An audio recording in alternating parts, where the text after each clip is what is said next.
Hello everyone, good afternoon all of you.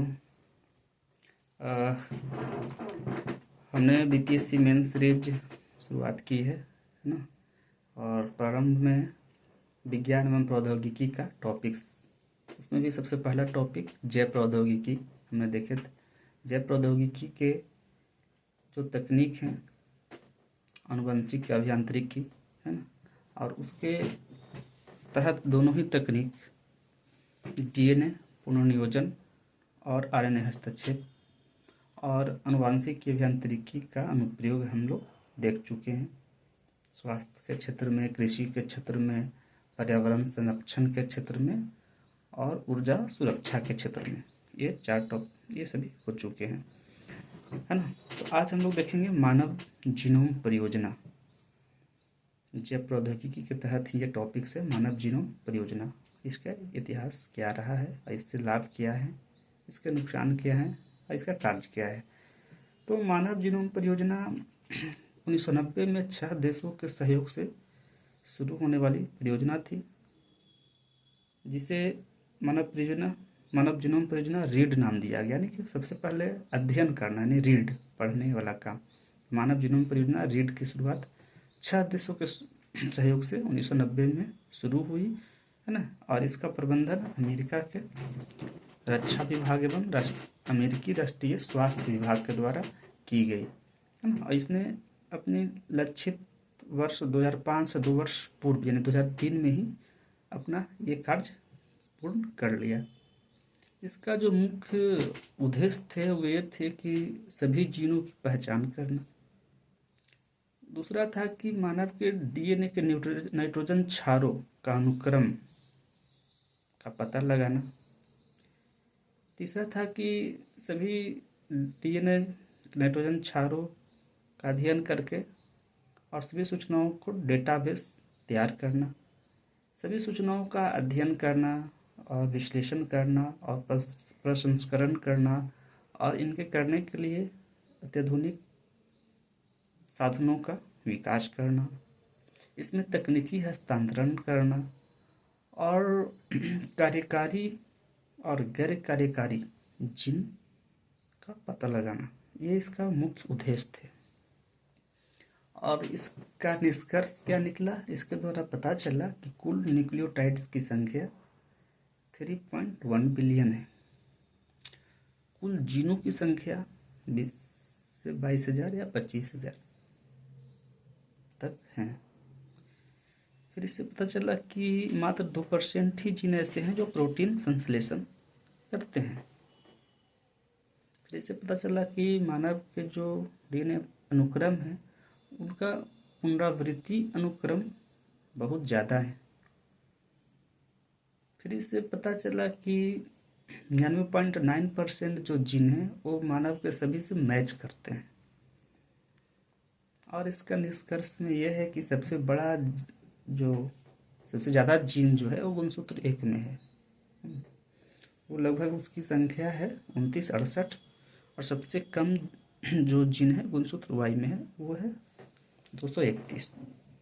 तो ये थे मानव जीनोम परियोजना रीड का उद्देश्य और इसका निष्कर्ष। उसके बाद मानव जीनोम परियोजना राइट आया, पढ़ लिया, अब उसको लिखना, राइट। तो ये 2016 में, इसका 2 जून 2016 में ये लाया और यह एक बिल्कुल ही ओपन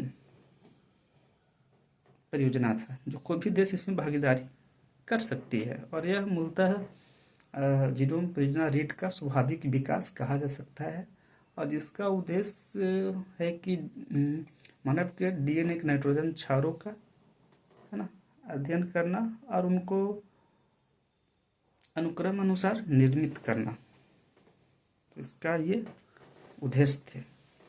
अब इसके लाभ भी तो होंगे। मानव जीनोम परियोजना के क्या लाभ हैं? तो इसका मुख्य लाभ तो चिकित्सा क्षेत्र में ही है ना।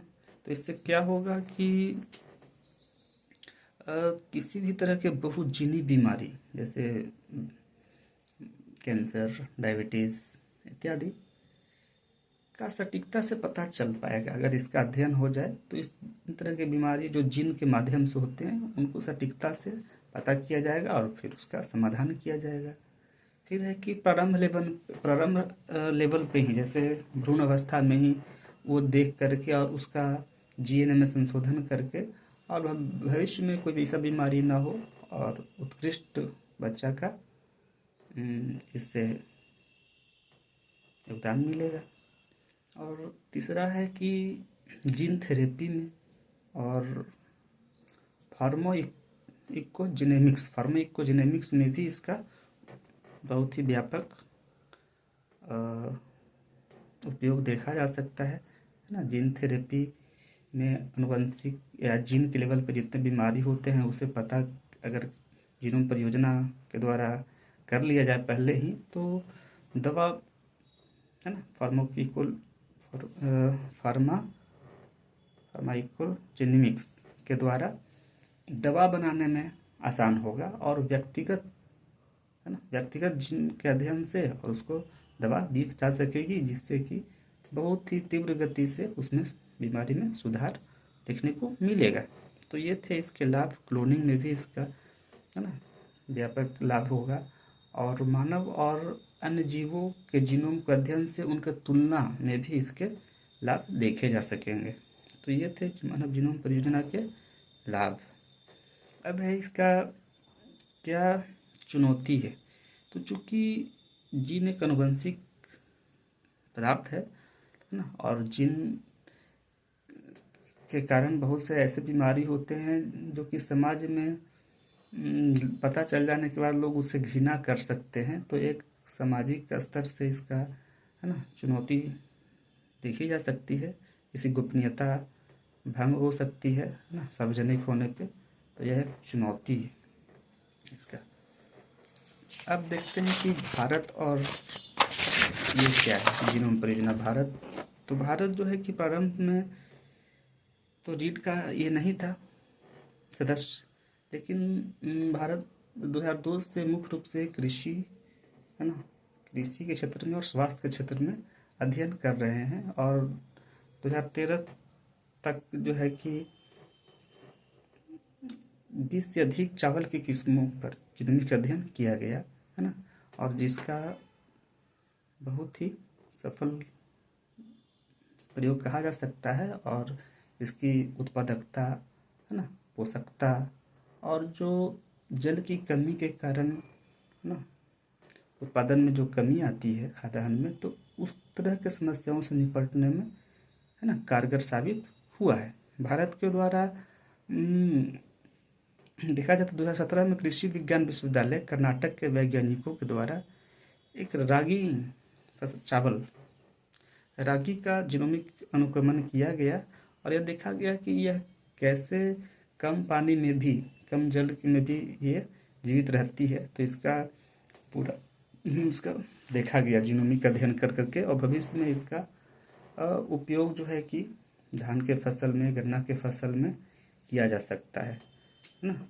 दूसरा है कि भारतीय कृषि अनुसंधान परिषद के शोधकर्ताओं द्वारा नाइट्रोजन स्थिरीकरण करने वाले बैक्टीरिया जैसे राइजोबियम का उसका जीनोमिक अध्ययन किया गया, जिससे कि विभिन्न तरह के पौधों के लिए जो आवश्यक राइजोबियम है उसमें कि इसका प्रभावी उपयोग देखने को मिलेगा।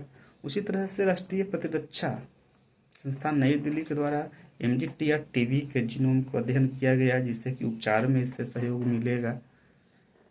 तो देख रहे हैं कि भारत के द्वारा भी कई तरह के है ना जीनोम परियोजना के अंतर्गत कार्य की जा रही है, जिससे कि भविष्य में किसी तरह के है ना जीन के लेवल के समस्या से समाधान करने में मदद मिलेगा।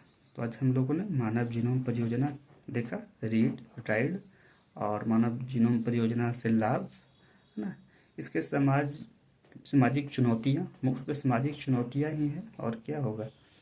और भारत तथा जीनोम, भारत किस तरह से चावल के 20 है ना किस्मों पर अध्ययन कर करके और कृषि क्षेत्र में इसका सहयोग मिला है ना, उसकी उत्पादकता को बढ़ाने में, चाहे पोषण स्तर को बढ़ाने में, या फिर